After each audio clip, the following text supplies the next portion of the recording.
हाँ? मोदी जी चल रहे हैं, मुस्लिमों की बस्तियों में भी चल रहे हैं मोदी जी, हिंदुओं की बस्तियों में मोदी जी, हर जगह। क्यों ऐसा? धर्म खतरे में नहीं होता।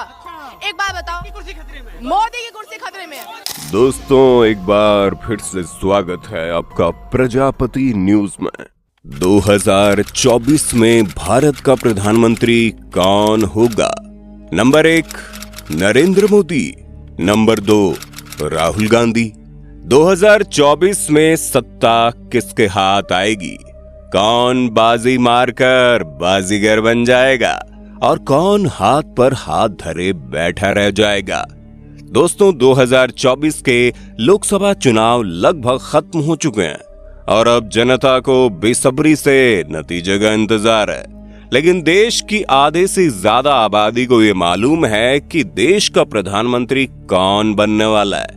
जी हाँ, एक बार फिर से कमान मोदी जी के हाथों में होगी और सिर्फ अभी ही नहीं, बल्कि जब तक नरेंद्र मोदी का नाम रहेगा, देश के प्रधानमंत्री वही रहेंगे।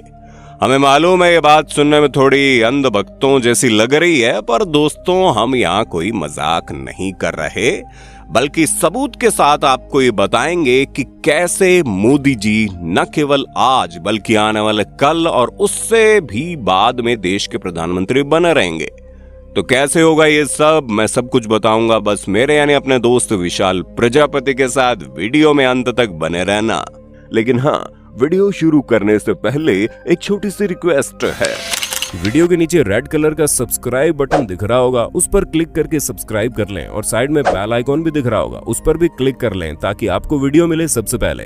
दोस्तों, 2014 में जब नरेंद्र मोदी ने प्रधानमंत्री की कमान संभाली थी तो देश के हालात काफी ज्यादा अलग थे, लेकिन आज सब कुछ बदल गया है। 10 साल पहले भारत एक डेवलपिंग कंट्री के तौर पर पहचाना जाता था, लेकिन अब बड़ी बड़ी डेवलप्ड कंट्रीज भारत के नाम से भी डरती है। इसके पीछे का पूरा श्रेय देश की मौजूदा सरकार को जाता है, जहां नरेंद्र मोदी की छत्र छाया में भारत सरकार ने ऐसे ऐसे मजबूत फैसले लिए जिसने देश की पूरी काया ही पलट कर रख दी। अब सबसे पहले आप राम मंदिर को ले लीजिए। सालों से लोग भगवान राम की जन्मभूमि में उन्हें वापस लाना चाहते थे, लेकिन अभी तक किसी की हिम्मत नहीं पड़ी कि वो राम मंदिर बनवा सके।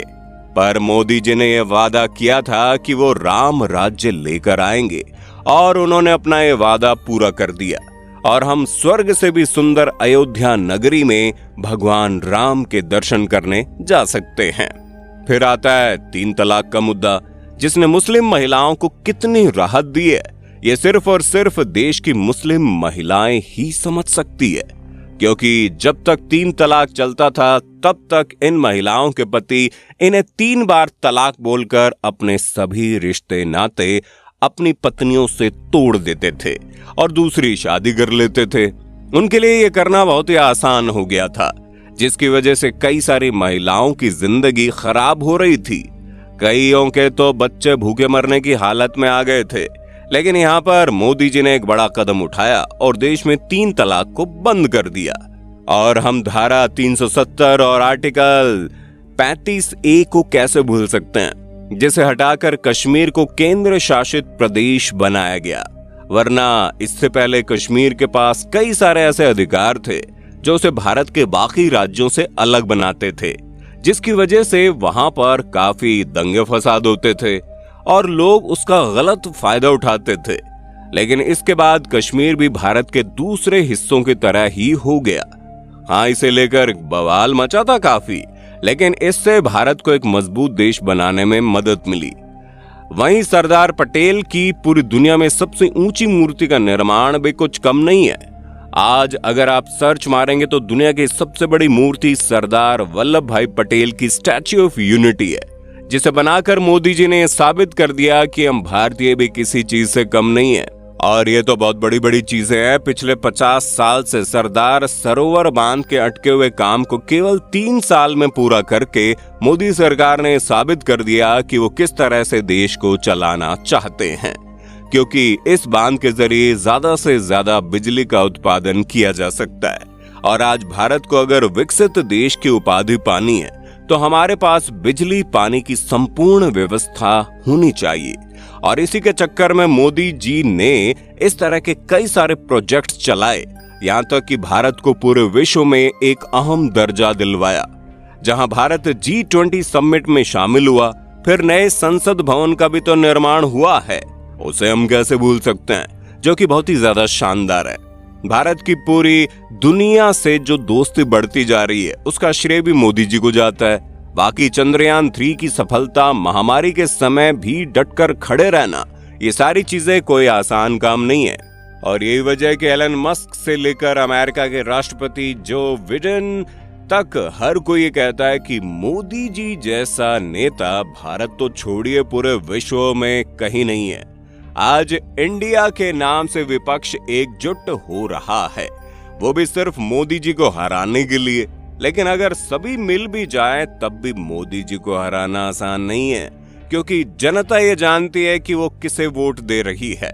जब दोबारा से मोदी सरकार बनेगी तो भारत में एक से बढ़कर एक और बदलाव देखने को मिलेंगे। फिर चाहे 2029 तक बनारस का ज्ञान वापी हो, जिसे लेकर कई सारी खोज हो रही है और पता चल रहा है कि यहाँ पर एक मंदिर होता था, या फिर 2034 तक शाही मस्जिद हो, जिस पर भी काफी विवाद चल रहा है। और सबसे बड़ा मुद्दा तो ताजमहल का है, जिसे तेजो महालय कहकर बुलाया जाता है। तो क्या ये वाकई में तेजो महालय है? इस पर भी 2039 तक काम हो जाएगा। फिर बचे भारत के दो सबसे बड़े दुश्मन, जिस पर ये अटकलें लगाई जा रही है कि 2044 तक पाकिस्तान अखंड भारत का हिस्सा बन जाएगा और 2049 तक चीन भारत के आगे आत्मसमर्पण कर देगा। और यह सब कुछ मुमकिन है अगर मोदी जी इसी तरह सत्ता संभालते रहे। दोस्तों, साल 2014 में जब नरेंद्र मोदी ने अपना प्रधानमंत्री पद का पद ग्रहण किया था, तब उन्होंने सबका साथ वाली नीति को अपनाया और सर्वप्रथम भूटान की यात्रा के लिए निकल पड़े, जहां उन्होंने भूटान से अच्छे रिश्ते बनाए और फिर वो धीरे धीरे करके अलग अलग देशों में जाने लगे, जिसकी वजह से आज भारत दुनिया भर में लगभग सभी देशों के साथ अच्छे रिश्ते कायम कर चुका है। फिर चाहे वो आपस में लड़ने वाले रशिया और अमेरिका हो, या फिर पूरी दुनिया को हैरान करने वाला कोरिया हो, हर किसी के साथ भारत के बहुत अच्छे संबंध है। और नेपाल तो हमारा जिगरी यार जैसा है। आज भारत एक ऐसी सिचुएशन में है जहां पर हर कोई भारत को सहायता देने के लिए तैयार है, जिसका सबसे बड़ा उदाहरण अभी देखने को मिला। जहां पाकिस्तान भारत को आंख दिखा रहा था, तब जो चीन विश्व संगठन में भारत को वीटो पावर के लिए समर्थन नहीं करता, वही चीन भारत के लिए पाकिस्तान पर अपनी ओर से मिसाइल देने के लिए तैयार था।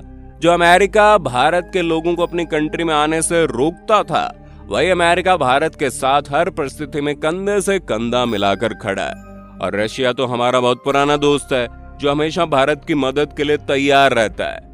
यानी कि आज भारत की विदेश नीति जितनी ज्यादा मजबूत और बेहतर है, उतनी कभी नहीं थी।